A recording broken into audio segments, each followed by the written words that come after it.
A continuación hablaremos de la patología hemato-oncología, síndromes mieloproliferativos. ¿Saben más ustedes? Hemos invitado al doctor Domingo Saavedra, médico hematólogo en la Clínica Vida, para que nos hable acerca de esta patología. También es expresidente y médico emérito de la ACHO, Asociación Colombiana de Hematología y Oncología.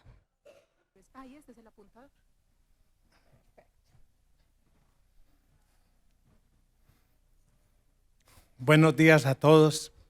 Realmente la hora difícil prealmuerzo me tocó, pero voy a tratar en primer lugar de utilizar lo mejor que pueda los minutos, tratar de no pasarme de las 12, con el propósito de que podamos intercambiar esta información que ha sido un reto muy grande para mí. Agradezco mucho la invitación a este foro, que es de un auditorio muy heterogéneo para lo que uno está acostumbrado a tener, porque tratar de estas patologías de tipo neoplásico se vuelve lo que en la universidad decíamos, un tema muy ladrilludo. Pero por esa razón tomé la determinación de diseñar la presentación poniéndola lo más didáctica posible y actualizada, aprovechar el esfuerzo que hacen ustedes de venir para poder tocar el tema y empaparnos un poco del desarrollo que hay, porque ya decir cáncer no es decir muerte, y el título que me dieron de síndromes mieloproliferativos me impactó a mí también, porque ya está reevaluado. Ya tenemos que hablar desde el 2016 por la OMS de las neoplasias mieloproliferativas crónicas, porque todas estas enfermedades ya son malignas de acuerdo pues al desarrollo de los estudios etiopatológicos y del manejo. Escogí dividir la presentación en dos fases. La primera, sobre leucemia mieloide crónica directamente, y al final hablar de las neoplasias mieloproliferativas crónicas.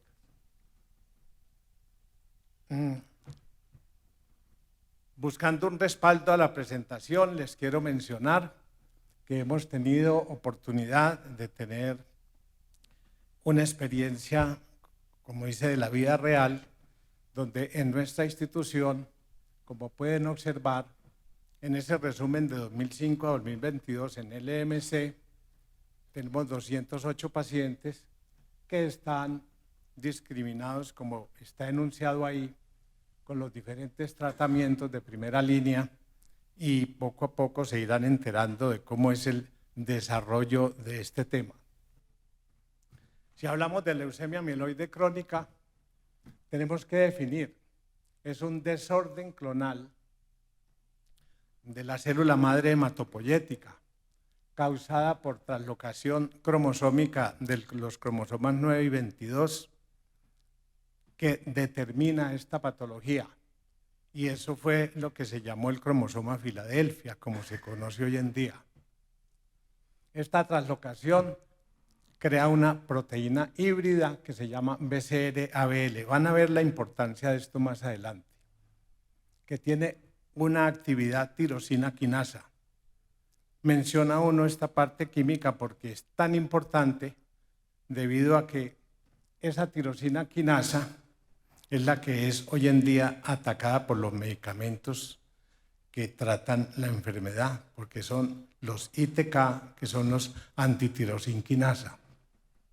Lo demás es el complemento de la descripción, donde eso lógicamente se traduce en la patología, que muestra los signos y los síntomas del paciente, como son el caso de la presencia de la esplenomegalia, la anemia y la leucocitosis.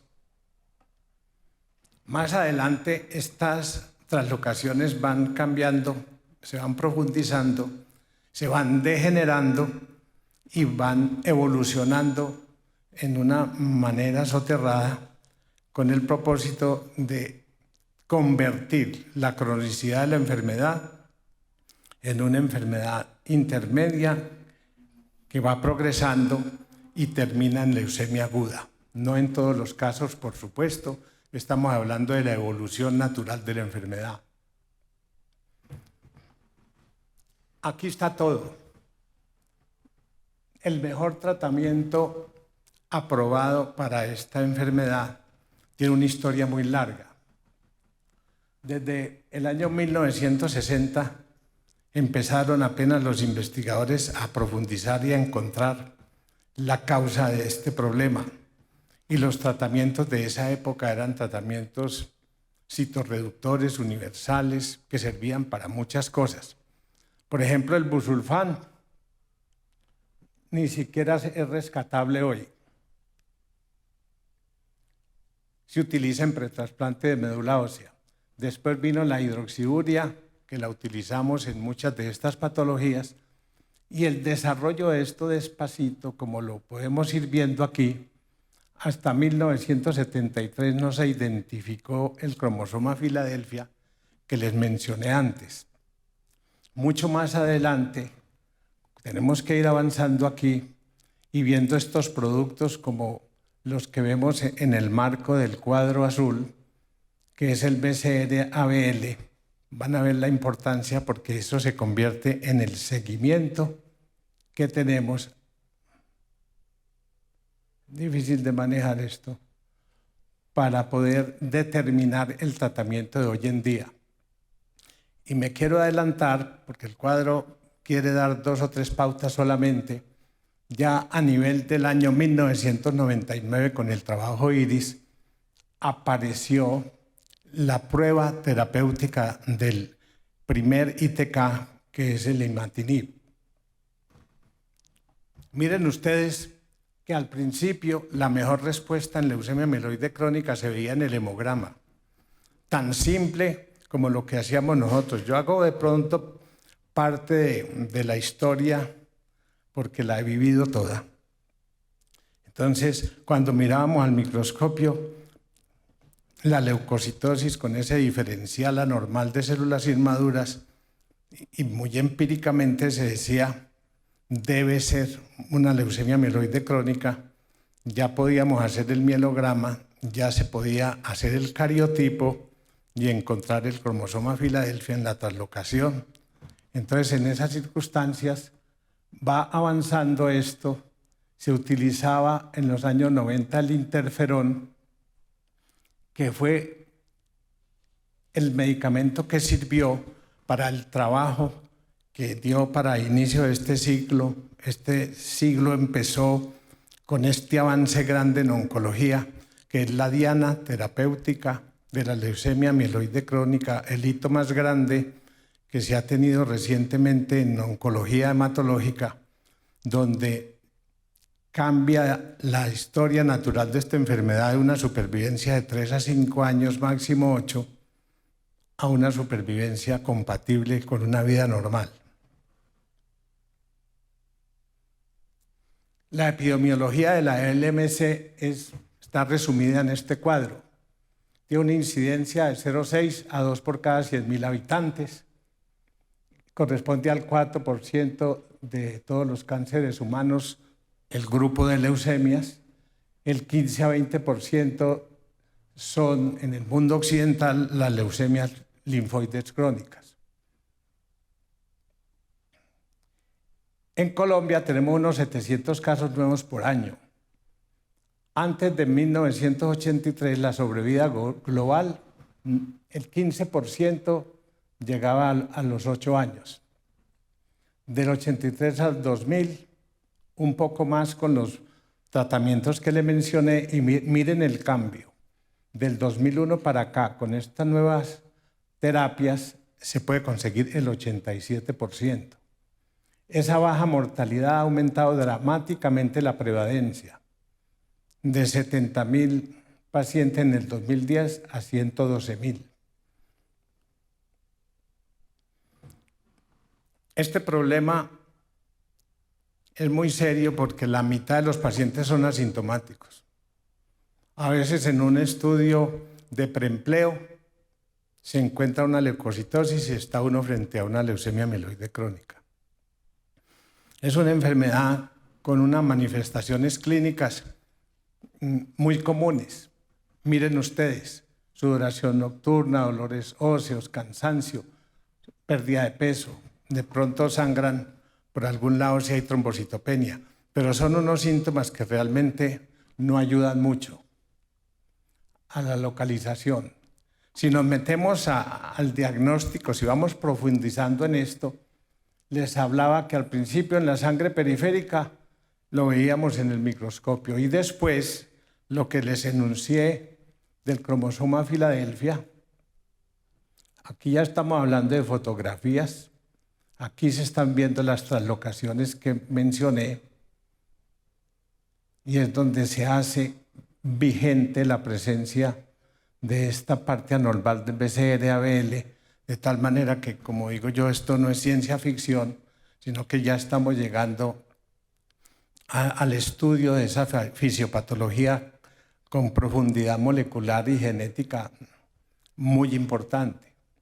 El esquema es muy claro, es muy interesante, porque aquí en estos puntos es donde se describe el nacimiento, llamémoslo así, este cromosoma, que es la fusión por esas translocaciones, y en este punto exactamente es donde el medicamento, los ITK, están actuando para frenarlo y eso genera en la práctica clínica la presencia de algo que suspende la reproducción celular anormal. Ahí está el fondo de esto. Entonces, realmente erradicar el BCR-ABL es estar en el camino hacia la curación de la leucemia mieloide crónica. Como no quise traer muchos estudios de afuera, sino dije, pues en tiempo presente manejemos información nuestra de lo que es la consulta nuestra en presencial. Esto es de nosotros, de nuestro medio ambiente, de los laboratorios de la ciudad. Aquí está el cariotipo, así nos lo informan, con la presencia de la translocación 922. Así lo mandan del laboratorio. Si nos metemos más adentro, como en el cuadro grande del inicio, entonces ya se está haciendo pruebas moleculares, que ahorita les mostraré, para ver lo que llamamos las isoformas, y la de la leucemia mieloide crónica es la isoforma P210. A ese punto de profundidad se está llegando en este momento. Entonces, el ya mencionado trabajo IRIS, ¿qué hizo? Cambió la historia de la enfermedad. Y estamos mostrando, por ejemplo, esta es de las primeras presentaciones que se hicieron en la Sociedad Americana de Hematología, la supervivencia estimada a 8 años, el 85%, y estábamos hablando de la época anterior, una enfermedad de 3 a 5 años, máximo 8. Y hoy 93%, considerando todas las muertes debidas a la leucemia mieloide crónica. Esta es la comparación del cuadro ese inicial, porque estos ya sí son los informes que se han hecho, los tratamientos anteriores con relación al imatinib. Miren esa curva de supervivencia con el mejor tratamiento. Entonces el cambio es muy interesante. Por lo tanto, vamos a virar, porque ya hablamos de lo que es el diagnóstico. He tratado de hacerlo despacio con el propósito de que se pueda comprender, y de aquí en adelante estaremos hablando de cuál es la terapia, cuáles son las opciones de tratamiento. Son los ITK, que cuando empecé a hablar era el primero, ya tenemos 5. Ya tenemos imatinib, dasatinib, nilotinib, bosutinib y ponatinib. Tiene mucha importancia, porque como en todo, aparecen mutaciones y otras cosas que han ameritado ese progreso. Sigue una alternativa muy pobre sobre la posibilidad de hacer trasplante de médula ósea, que se hacía antes, ahora se hace en casos especiales, o los ensayos clínicos. Eso está en la lista de las que les acabé de mencionar. A mí me parece interesante esta figura, porque yo digo, este es el hemograma, la punta del iceberg. Ese era el seguimiento que teníamos. Y esto es lo actual. Nos metemos aquí 5 logaritmos por debajo del 0. Cuando podemos bajar hasta aquí, que estamos hablando de las respuestas moleculares, donde se elimina el cromosoma, entonces esto es objetivo. Esto no son suposiciones, sino que es una realidad. Que ya se ha estandarizado completamente, esto ya siendo un poquito más descriptiva, la respuesta molecular completa. Eso es lo que se está logrando con los pacientes y ya tenemos aquí un grupo muy grande de enfermos. Tenemos enfermos más o menos desde 2004 que están laborando bien, están en buenas condiciones generales, no tienen ningún problema. Cuando nosotros pedimos ya las pruebas de laboratorio, que las pedimos trimestrales, entonces este es informe real de la consulta diaria.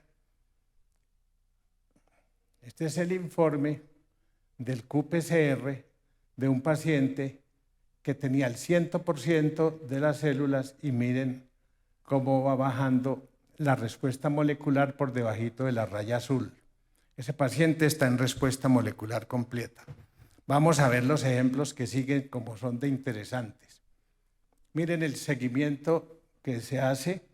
Ahí ya tenemos en la línea bajita azul este enfermo en remisión completa. Luego ya se está proyectando, cuando empiezan a aparecer estas cosas, la posibilidad de la suspensión del tratamiento en forma permanente, como lo veremos más adelante. Aquí tenemos un caso de uno que dejó de tomar el medicamento, inmediatamente se ve la pérdida de la respuesta molecular, se altera y vuelve a tomar y vuelve a aparecer. Esto sucede o porque se le olvida o porque lo deja, pero más frecuentemente porque no le entregan a tiempo.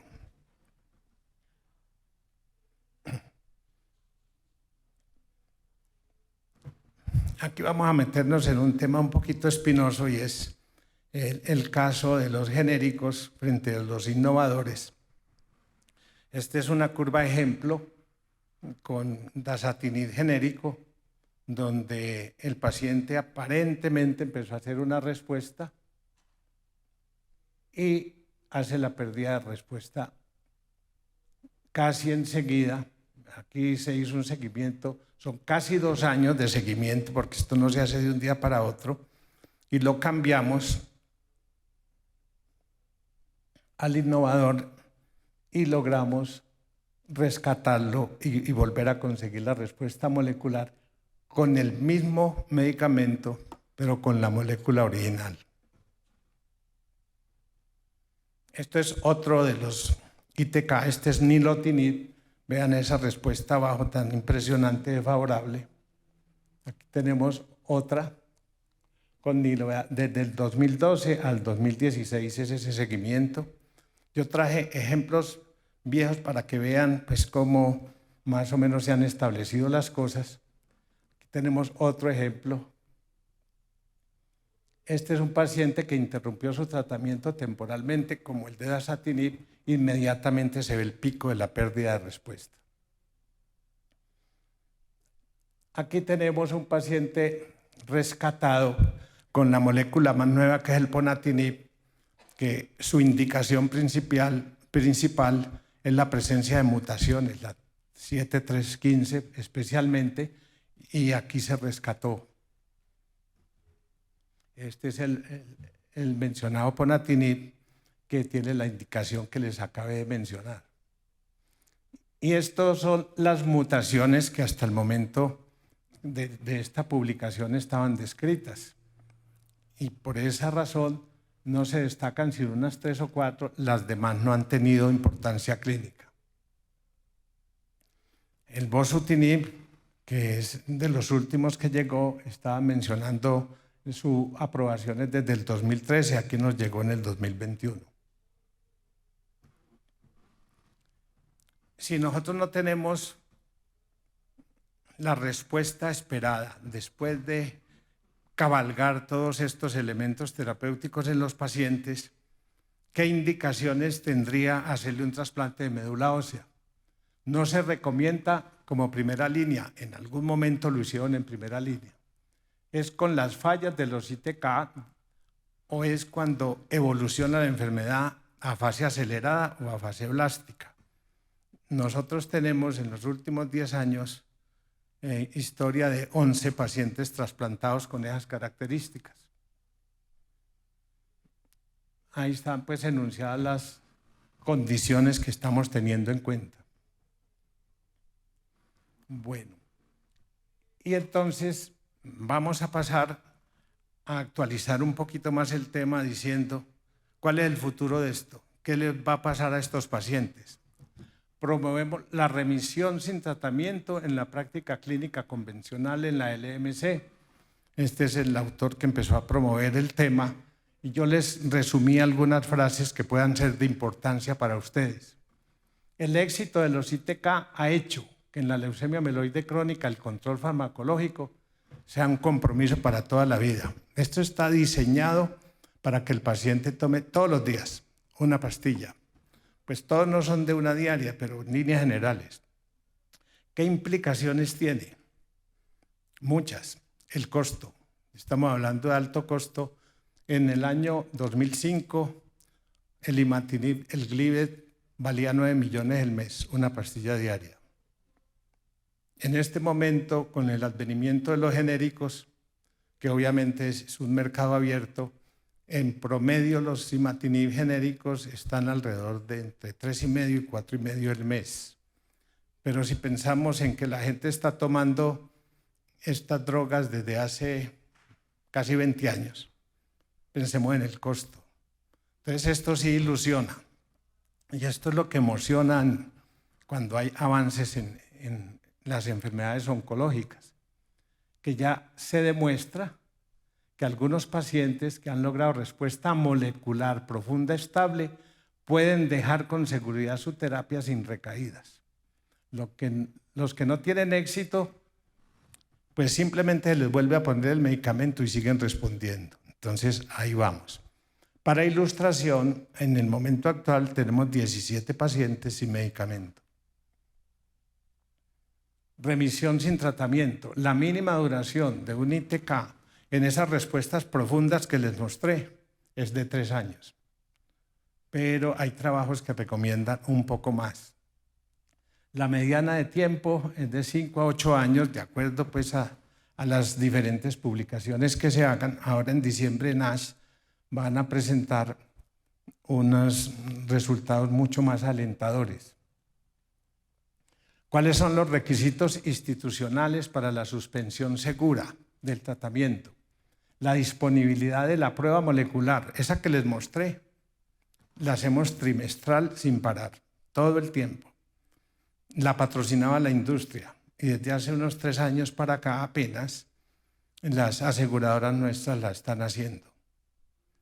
Un poquito de discusión en la calidad y demás, pero ya se niveló y estamos bastante bien. Pero la prueba molecular vale 850.000 pesos. En este caso, cuando se suspende, hay que hacerle la prueba mensual, porque si se empieza a perder la respuesta molecular, en ese momento hay que volver a darle el tratamiento. Si nosotros logramos que persistentemente se sostenga la respuesta, entre 1 y 2 años después, casi siempre se asegura, y en números les digo que el 66% de estos pacientes no vuelven a necesitar terapia. Los riesgos asociados con un intento de la suspensión. Para un paciente en remisión molecular profunda con terapia continua, el riesgo de experimentar progresión de la enfermedad y de morir a causa de la MC es despreciable en todos los trabajos que que se han realizado. Cambiemos un poquito de tópico y es por lo siguiente, tratando de acercarme algo a la situación que tiene que ver con disponibilidad de tratamiento, con la responsabilidad social de nosotros como miembros interdisciplinarios del servicio de salud. Es simplemente inaceptable para los pacientes ser dañados por el sistema sanitario, que supuestamente les ofrece curación. Se nos demoran mucho en las entregas, no se pueden hacer seguimientos, tenemos muchas recaídas por ese ítem y no se ha podido entender en los entes de auditoría que si estos pacientes se sostienen, se pueden suspender y la parte económica gana muchísimo. Generalidades sobre medicamentos genéricos y biosimilares como ilustración rápida. El medicamento, pues partamos de la base que es un bien social indispensable para la salud, por lo tanto el Estado es quien debe garantizar el acceso universal a medicamentos de buena calidad y que a la vez sean seguros y eficaces.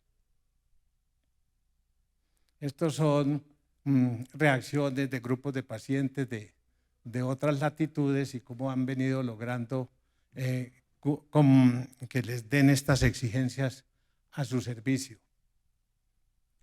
Para tratar enfermedades catastróficas no se pueden reemplazar medicamentos comerciales por medicamentos genéricos. Eso no es tan simple.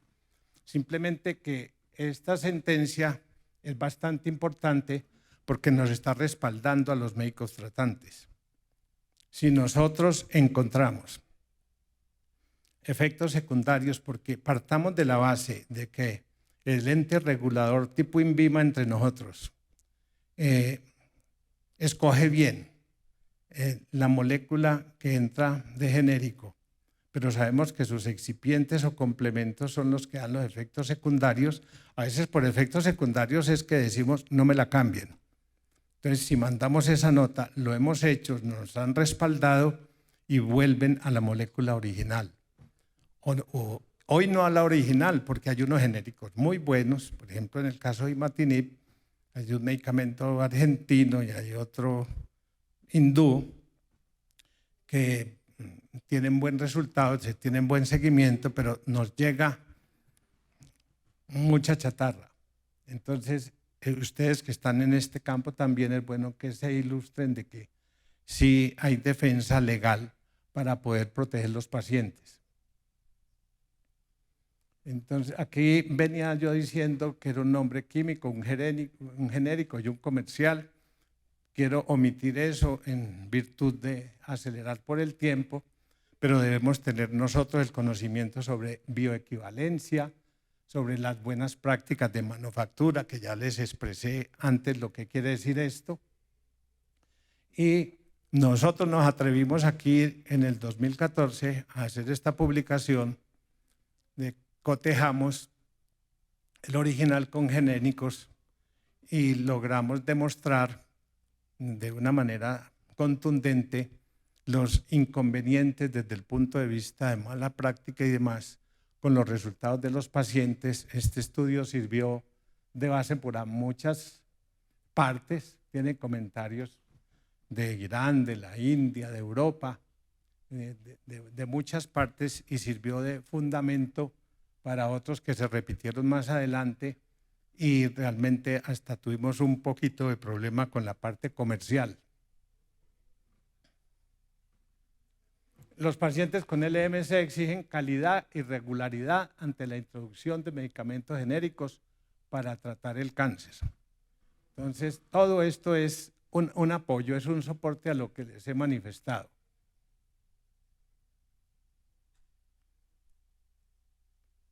Como me quedaron repetidas en esta parte, lo de los intentos de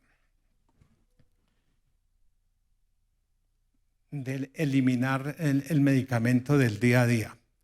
En esta primera parte, muy rápido, les quise más o menos empapar del tema y dejarles algunas inquietudes al respecto, si de pronto tenemos la posibilidad de comentarlos. Si seguimos, como me inicié diciendo de los mieloproliferativos, yo le pido el favor de que me pongan la segunda parte, que la dejé para el final, para hacer una información muy sucinta, pero de pronto muy importante en relación a los llamados síndromes mieloproliferativos crónicos. Entonces son neoplasias mieloproliferativas crónicas, son la policitemia rubra vera. A todos nos han dicho, ve este señor cómo está decolorado, tiene una policitemia. Flebotomías, se le baja la hemoglobina y el hematocrito, todo el mundo pensando en la complicación de la trombosis y sin darnos cuenta que lo que estamos es frente a una neoplasia.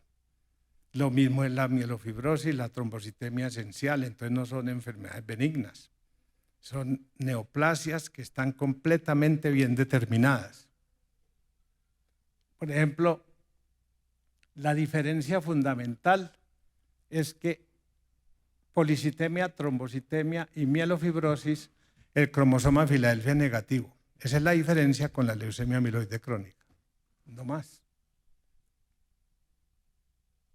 El diagnóstico de mielofibrosis, por ejemplo, que fue la que traje de muestra hoy aquí. ¿Qué ha evolucionado esto? La presencia de estudios citogenéticos y moleculares que han definido, por ejemplo, estas mutaciones, la mutación del gen JAK2. No olvidemos que existen otros, pero el JAK2 se manifiesta en el 60%. Ya van a ver por qué es importante lo que les digo.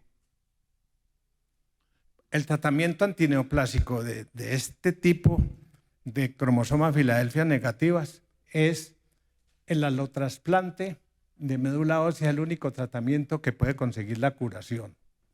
El citorreductor hidroxiurea y hasta el 2011 los inhibidores de JAK2.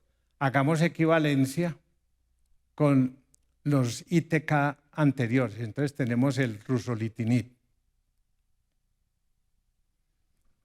El pronóstico de estas enfermedades, sobre todo de la mielofibrosis, es la peor de todas, las neoplasias mieloproliferativas. La supervivencia depende del grupo de riesgo.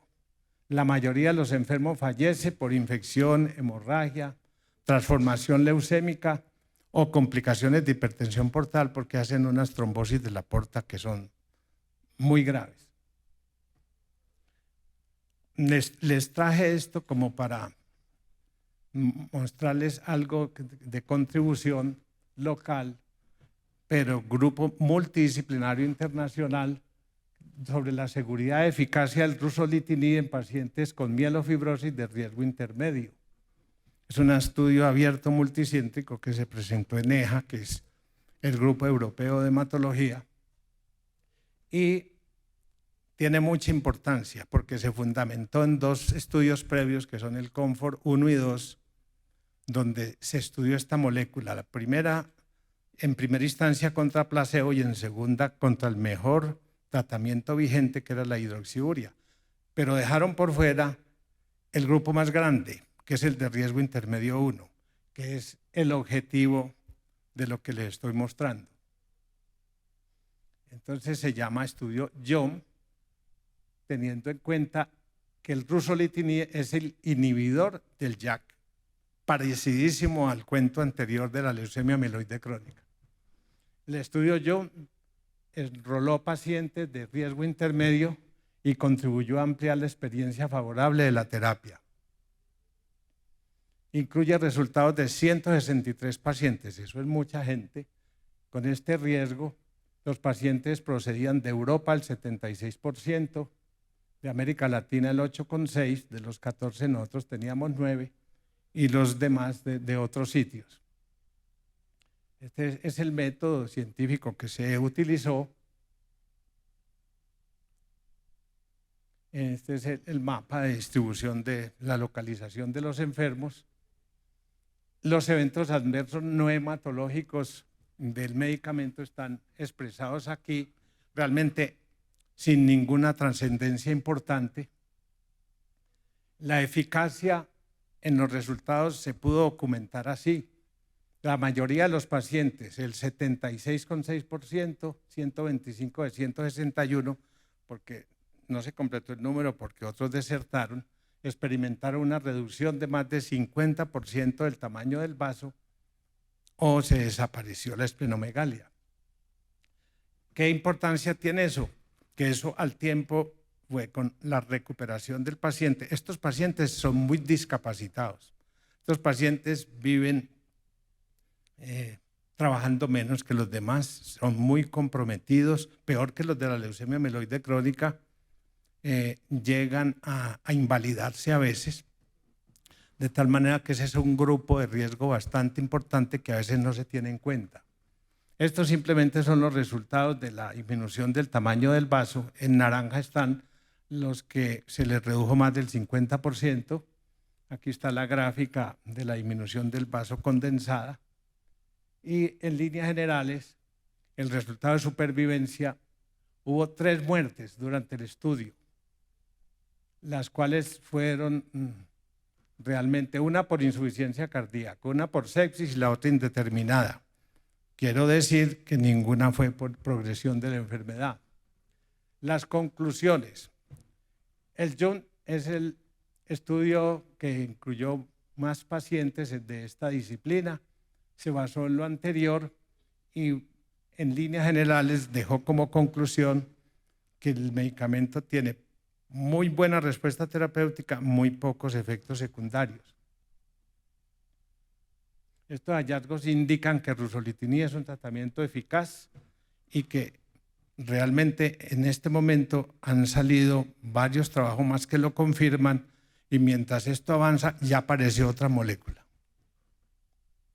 Este es más o menos el respaldo que tenemos de la situación y yo creo que con eso puedo pues más o menos concluir la disertación. Dejé pendiente unas preguntas que hicieron, pero yo espero más bien que el auditorio si quiere participe. Sí creo que les cumplí mermando el tiempo en lo máximo que pude, a ver si tienen alguna inquietud que quieran manifestar o se vuelve a las preguntas que habían elaborado y que me mandaron por escrito.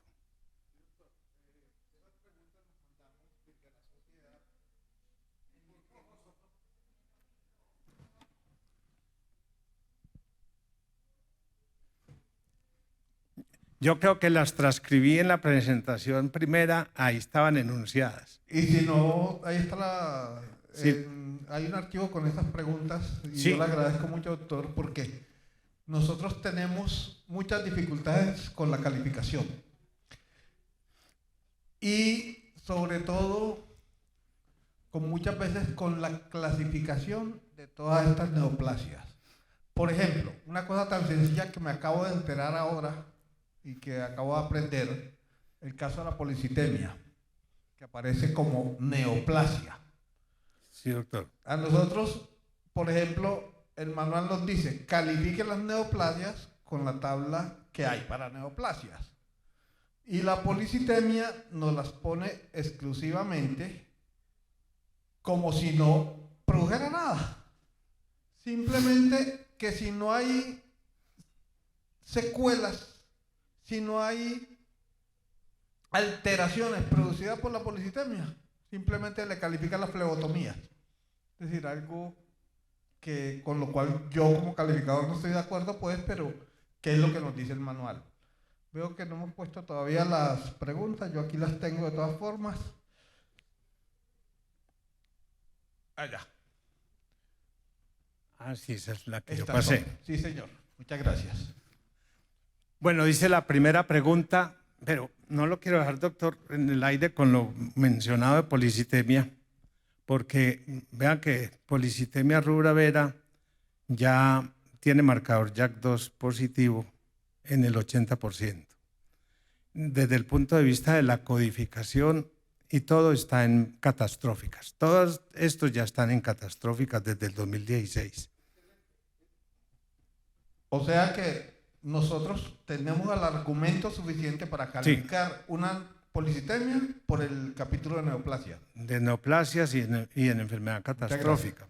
Bueno, entonces las preguntas son, ¿Cuándo se puede hacer una nueva estadificación de enfermedad oncológica del sistema hematopoyético?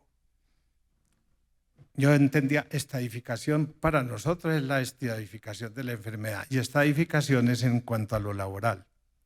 No es cierto, no sé cómo tomarla. Desde el punto de vista hematológico, la estadificación de la enfermedad se debe reevaluar cada vez de acuerdo a cómo vaya evolucionando, porque la estadificación inicial, vamos a poner un ejemplo que no es válido en leucemias porque no se hace como los linfomas. En un linfoma podemos calificarlo un estadio 3.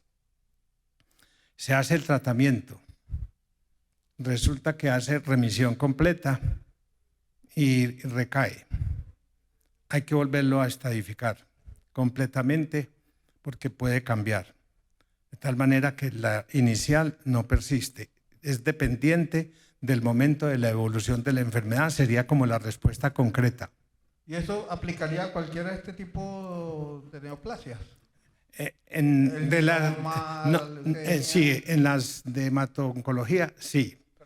No, son diferentes a las enfermedades metastásicas de sólidos. No, lo que pasa es que a nosotros tenemos unas tablas que de pronto no son las más fáciles de aplicar en los casos de hemato-oncología. Entonces, nosotros asignamos un puntaje de acuerdo si es estado 1, estado 2, estado 3 o estado 4. Y muchas veces lo que tenemos que hacer es guiarnos por lo que nos diga el hematólogo. Si es estado 1, pues le asignamos estado 1. Si es estado 4, le asignamos el estado 4. Y a veces entramos con las dudas, por ejemplo, y específicamente con los mielomas, que muchas veces uno encuentra que el mieloma remitió o el linfoma remitió, vuelve y recae. Entonces queda uno con la duda, a ver, ¿dónde lo pongo? ¿Estado 4 porque una recaída? ¿O lo dejo estado 2 como era inicialmente? Entonces ya eso depende mucho del calificador, pero ya con su respuesta yo creo que nos queda claro que debe ser estadificado nuevamente. Muy bien. Bueno, ¿cuándo se puede considerar un paciente libre de enfermedad oncológica del sistema hematopoyético? ¿Es posible considerar que haya curación de estas enfermedades? Pues realmente el concepto es de remisión completa, pero el comportamiento es de curación. Con el ejemplo de la mieloide crónica, tenemos por un lado, si estamos hablando de linfomas no Hodgkin, linfomas B, hablamos el más frecuente, el linfoma B de células grandes, en paciente fit, que está en buenas condiciones funcionales, metabólicas, con pocas comorbilidades y con una respuesta completa por PET-CT después de terminar a los 45 días. La supervivencia estimada es 85% a 5 años. En estándar, depende mucho de otras circunstancias, pero hasta allá. En segundo lugar están los foliculares, que tienen más tendencia a recaer y a los 5 años es 78 promedio, pero depende. Por ejemplo, la enfermedad de Hodgkin, ¿cuál es el mejor paciente de enfermedad de Hodgkin? Mujer de 16 a 25 años, fit. Ella tiene 92 a 95% a 5 años y de ahí en adelante las características de sexo, edad y demás van influyendo en el pronóstico, ¿no? Y lo otro es la celularidad. Si es un Hodgkin clásico, esclerosis nodular, si es mixto, si es depresión linfocitaria, ya la gravedad cambia. Pero para decirle, hay remisión completa a largo plazo en muchas de estas neoplasias y sorpresivamente en caso de leucemia linfoide crónica hay un porcentaje alto de pacientes de riesgo bajo con pruebas moleculares que no se tratan. Mirar y esperar hasta por años. Muy bien. Tercero, ¿cómo se puede hacer diferencia de una trombofilia con episodios trombóticos aislados? Si se presentan varios episodios trombóticos, ¿sería comparable con una alteración de la coagulación?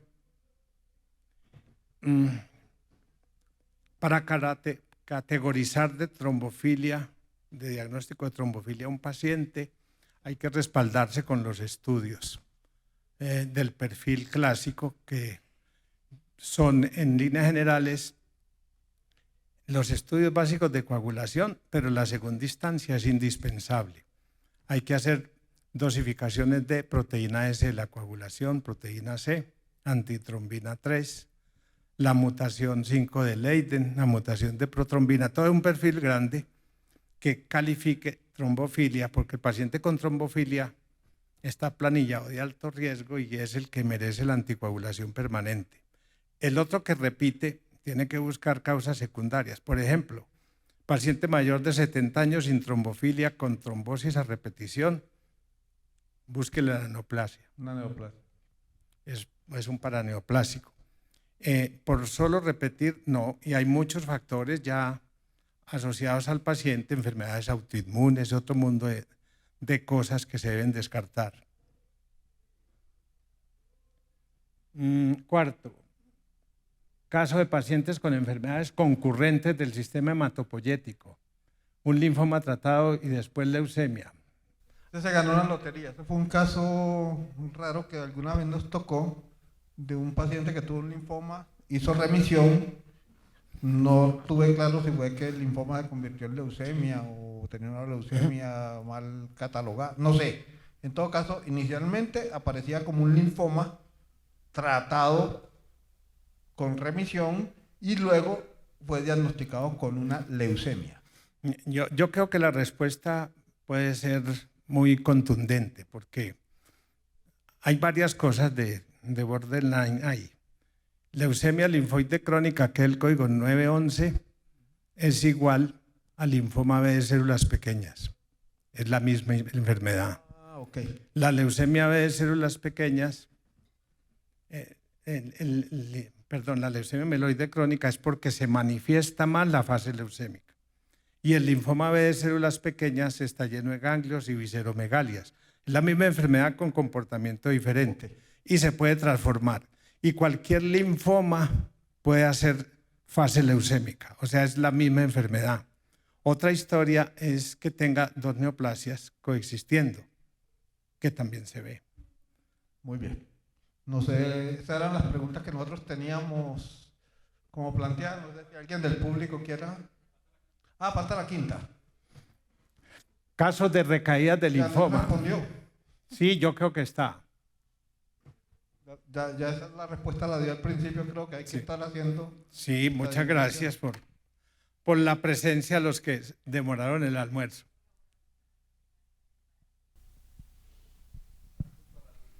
Doctor Saavedra, muchas gracias.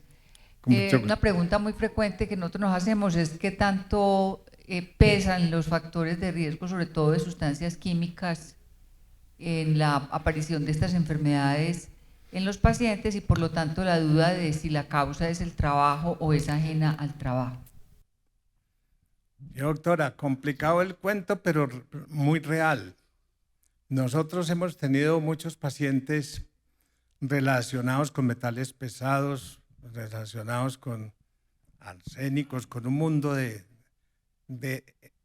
situaciones desencadenantes en el medio ambiente, en el medio laboral, lo mismo que virus. Y entonces dice, este que empezó con un cuadro hepático, aparentemente tiene una neoplasia hepatocelular, está con unos niveles altísimos de cobre y resulta que nos metemos a la médula ósea y encontramos un síndrome mielodisplásico relativamente frecuente. Mielodisplasia ya no es síndrome, es neoplasia mielodisplásica. Esa es una preleucemia aguda y sí se está asociando con una cantidad de tóxicos, de tal manera que cada vez gana un poquito más de terreno. Y la luz ultravioleta, hay mucha enfermedad hematológica maligna en pilotos, en aeromosas, en ese tipo de trabajo. Ya las cabinas de avión las han estado blindando diferente, pero ese tipo de desencadenante, igual que para los melanomas y los tumores de piel, la enfermedad hematopoyética relacionada con irradiación es muy alta. Doctor, primero yo creo que somos unos afortunados de tenerlo acá. Muchísimas gracias. Dos inquietudes o una reflexión. Hace 20 años Entonces una leucemia mieloide crónica era compatible con pensión, era inválida. Hoy ese no es el panorama. Eso es cierto. Y de pronto omití involuntariamente y tenía presente ese comentario. Hay que tener mucho cuidado. 50% asintomáticos y yo digo que el número de pacientes que se tiene localmente, que la experiencia de grupo local, esa gente es normal. Un porcentaje importante, menos del 10%, evolucionan contra viento y marea, dele lo que le dé y mueren por la leucemia. Pues hay otras causas de muerte, pero por la leucemia. Eso sí son los que merecen una evaluación y de hecho son personas discapacitadas con esplenomegalia, no progresan, pero la gran mayoría trabajan y viven normal. Además, la incidencia de trasplantes por esta enfermedad cada vez es menor. Menor, excepcional. Muy bien.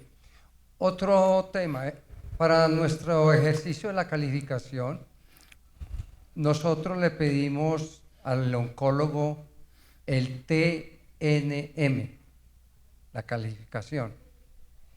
En este tipo de cáncer no hay lo usual, pero nosotros cuando les pedimos el concepto, le decimos, por favor, denos una calificación compatible con el TNM o que nos den un estadio. Eso es difícil en su ejercicio, ¿cómo se haría? ¿Cómo se hace? Sí es posible en varias enfermedades. Ya ahorita los factores pronósticos de lo que llama enfermedad mínima residual. Leucemia mieloide aguda, tratado, trasplantado, enfermedad mínima residual menos del 0.01%, pronóstico, supervivencia normal. Luego, el seguimiento del paciente con esos calificativos, y lo mismo está en mieloma múltiple, hay una cantidad de marcadores moleculares y de histoquímica también que predicen. Leucemia mieloide aguda, la presencia del FLF3, hace 8 años el que lo tuviera ni lo tratábamos, no respondía a nada. Ya salió la molécula, ya están en tratamiento con la diana, pero se puede predecir el pronóstico en muchas de estas enfermedades, en muchos linfomas. Un linfoma del manto, perverso el pronóstico, así se mejore. Entonces sí se puede pensar quiénes no van a tener un futuro tan bueno. Muchas gracias, doctor. ¿Alguien más del público? Pero antes de que la doctora Ligia haga la pregunta, como estamos en este medio tan difícil a veces, doctor, ¿qué tanta incidencia hay de enfermedades hematológicas? No estoy pidiéndole estadísticas precisas, pero sí de pronto que nos oriente un poquito con respecto a la exposición a rayos X, a BTX, o sea, benceno, tolueno, sileno. Yo conozco casos donde X persona ha dicho, este señor tiene una leucemia o un linfoma, trabaja en una estación de gasolina y eso es secundario a eso. Entonces, que nos oriente un poquito, doctor. Sí, doctor, en rayos X, terrible experiencia en el pasado. De pronto había menos protección. Que recuerde, por lo menos 4 colegas radiólogos murieron de leucemia aguda.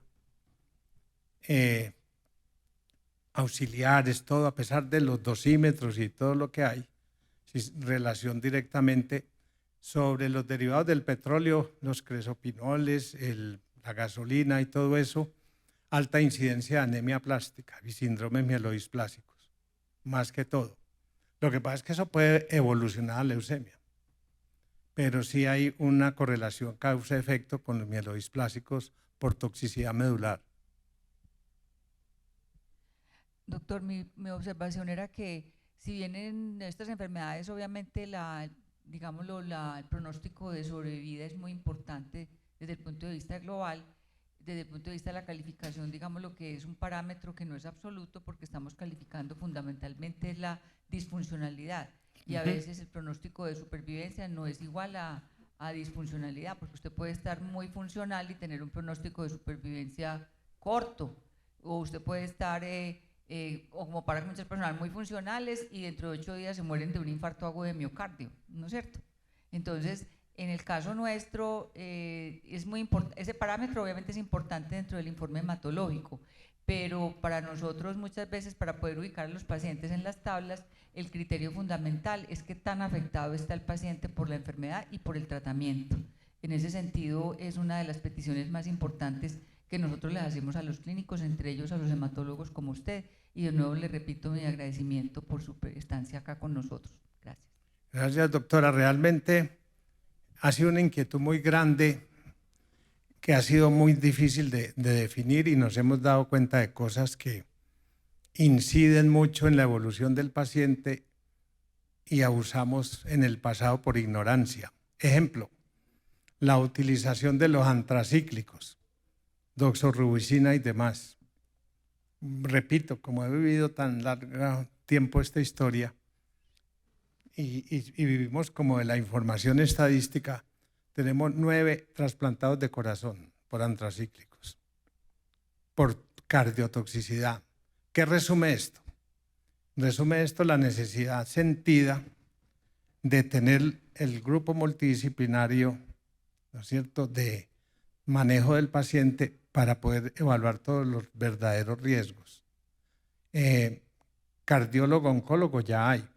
Y da la casualidad, anoche estuvimos con el doctor Tito del CETIC de Bogotá, que ya tienen una sección allá y ya hay gente formándose, porque estos pacientes complican más por el riñón, por el corazón, por la diabetes, por todas las comorbilidades que no las tenemos en cuenta, y nos centramos en el cuento de la leucemia, y la sorpresa es otra. Porque ellos, todo el paciente con enfermedad maligna, se piensa en el linfoma, pero sigue comiendo harinas y sigue sedentario y no se hace nada, y eso es lo que realmente va a incidir en su supervivencia y en su discapacidad. Bueno, ¿alguna otra pregunta? No nos queda más, doctor, que... Muchas gracias. Infinitas gracias. Con mucho gusto. Infinitas gracias.